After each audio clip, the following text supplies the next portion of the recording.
बिस्मिल्लाहिर्रहमानिर्रहीम। आज की इस वीडियो के अंदर चैप्टर 9 फायर प्रोटेक्शन सिस्टम्स को हम स्टडी करना जा रहे हैं और अपने चैनल का नाम भी हम तब्दील कर रहे हैं, न्यू फायर प्रोटेक्शन एकेडमी होगा।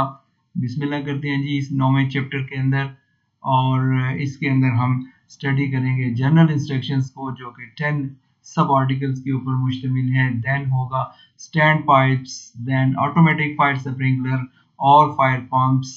5वें नंबर पे वाटर सप्लाई को डिस्कस करेंगे। पोर्टेबल फायर एक्सटिंग्विशर्स की बारी आएगी और उसके बाद होगा detection, alarm and communication systems.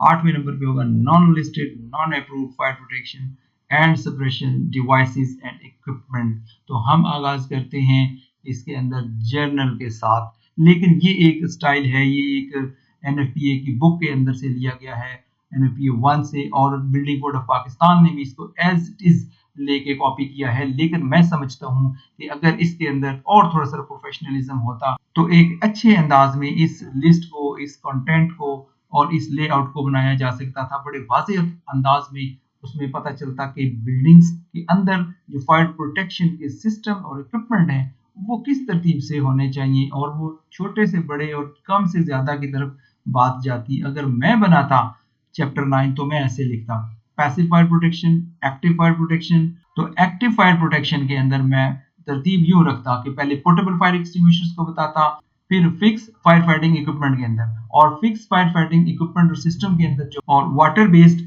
Fire extinguishing systems अलग होते, clean agent fire extinguishing system अलग होते। इस तरतीब को अगर हम लेकर चलते तो मैं पैसिव फायर फाइटिंग की वजाहत जब कर रहा होता तो यूं बताता कि ये जो PFP हैं, these involve integrated built-in material such as fire-resistant walls, fire-resistant doors, fire-resistant coatings, structural coating that compartmentalize buildings and contain fire and smoke within that area. Then comes PFP, which acts passively without human interaction, maintaining structural integrity and creating safe exit routes को वो for 30 minutes to 4 hours. तो active fire protection के अंदर it involves system that require action, either automatic detection or manual operation to detect, alert and suppress the fire. Then comes the key components includes portable fire extinguishers, fire blankets, fire alarm systems, water-based and clean agent fire system, designed to control and extinguish fire in their early stages and facilitate safe evacuations. फिर हम उसके बाद portable fire extinguishers की तरफ जाते और उनकी importance, उनकी टाइप्स और उसके डिफरेंट बेसिक्स जो थी वो बताते हुए उसके बारे में एक गुफ्तगू करते। Then after that fix fire fighting systems की बात होती, चाहे वो वाटर बेस्ड होते या क्लीन एजेंट होते। इन तमाम सिस्टम्स के ऊपर एक ऐसी बात होती कि where they are needed, who will design, who will install, who will provide, who will maintain, ये बात के अंदर हो जाती। बट प्रेजेंटली हम इसी की बात करते और इनके अंदर गुफ्तगू को लेकर चल रहे होते और उसकी टाइप्स को वाज़ेह कर रहे होते। तो मेरा जो चैप्टर होता वो इस तरीके से होता। अगर आपको पसंद है तो जरूर बताइएगा। और NFPA का जो है हमने तो उसके मुताबिक चलना है, NFPA यूं लेकर चल रहा है। According to the NFPA's division and according to the Building Code of Pakistan, Chapter 9, AHJ shall have the authority to require that construction documents for all fire protection system be submitted for review and approval, and a permit be issued prior to the installation, rehabilitation and modification. अब इसके अंदर एक बात अहम बताई गई है कि AHJ की अथॉरिटी है कि वो कंस्ट्रक्शन के डॉक्यूमेंट्स मांगे तमाम सिस्टम्स के। आपने हाइड्रेंट सिस्टम लिया, आपने प्रोटेक्शन का सिस्टम लिया, आपने डिटेक्शन का सिस्टम लिया, चाहे वो क्लीन एजेंट था, चाहे वो वाटर बेस्ड था, जैसा भी आपका सिस्टम, उसके इंस्टॉलेशन के डॉक्यूमेंट्स AHJ को आप दें, सबमिट करें फॉर रिव्यू एंड अप्रूवल। वो रिव्यू भी उनको करेगा, फिर अप्रूवल देगा एंड देन परमिट इशू करेगा उसकी इंस्टॉलेशन का, रिहेबिलिटेशन का, मॉडिफिकेशन का। लेकिन हमारे यहाँ AHJ ऐसा कर सकता है या करता है या उससे करा कौन रहा है? ये तमाम जो AHJ हैं या इंस्टॉलेशन के सिस्टम हैं, इन तमाम सिस्टम्स की इस वक्त क्या सूरत हाल है इंडस्ट्री में वो आपके सामने है, but things are improving, hope is there. तो ये सारी चीजें हैं।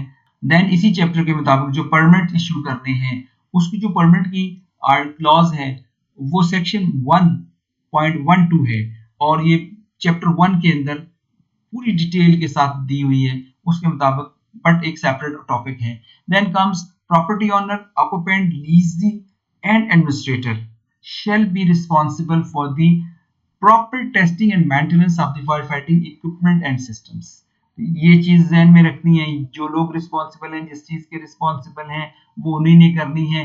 Then obstruction shall not be placed and kept near the fire hydrant and fire department inlet connections, fire protection systems, control valves।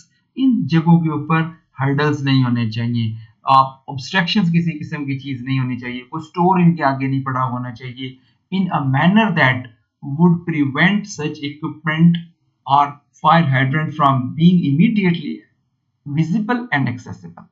जो विजिबल भी हो, एक्सेसिबल भी हो, तो उनके कैसे होंगे अगर उनके आगे स्टोर और स्टफ और मिस यूज हुआ होगा जगह का।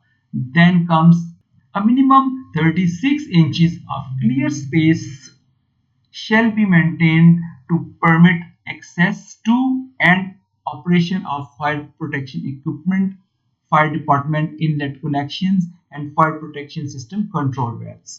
ऐसी तमाम जरूरी चीजें, इनके इर्द गिर्द 36 इंच का फासला, 3 फीट कम से कम उसके ऊपर क्लियरेंस होनी चाहिए, उसके इर्द गिर्द, और जो क्लियर स्पेस उसके अंदर मिलनी चाहिए, अदरवाइज प्रॉब्लम हो सकते हैं इमरजेंसी के अंदर।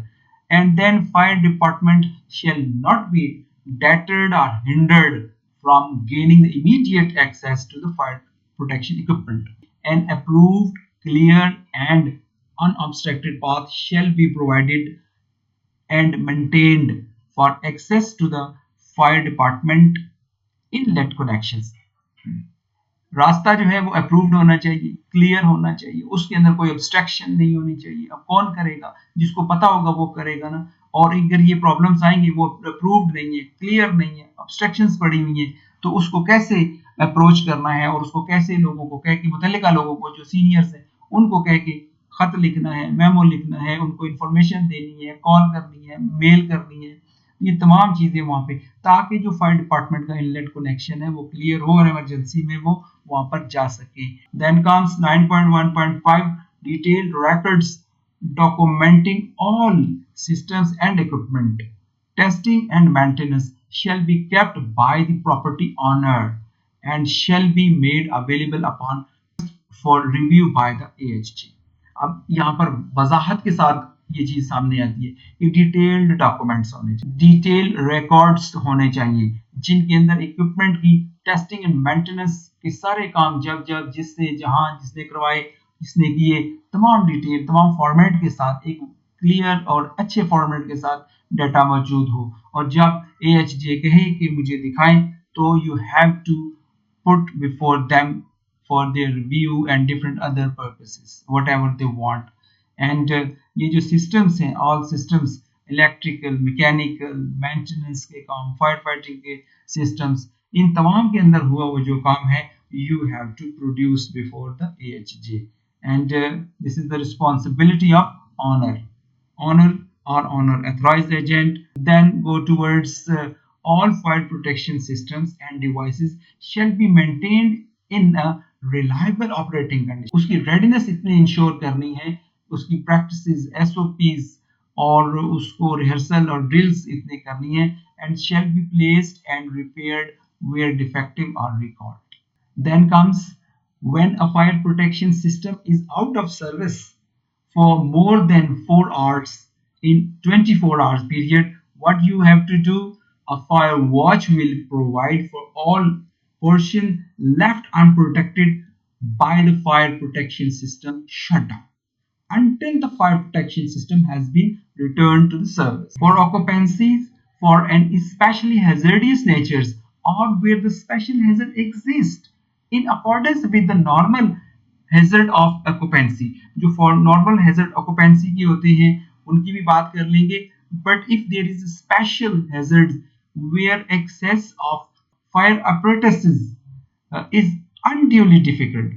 Fire operators mean fire engine, fire tender, and fire vehicle is difficult or where the size of configuration of the building or contents limits the normal fire suppression efforts. वो जो उसका content पड़ा हुआ है, जो सामान पड़ा हुआ है, जो इक्विपमेंट पड़ा हुआ है, जो स्टोर वहां पे है, जो वहां के जो बिलोंगिंग्स पड़ी हुई हैं, वो हिंडर कर रही हैं, वहां पर नहीं जाने दे रही फायर सप्रेशन और फायर फाइटिंग की इक्विपमेंट को. In that situation you have to be very touchy and make arrangements कि कैसे मुझे उन जगहों तक पहुंचना है अगर यहाँ पर फायर हो जाए किसी किस्म की.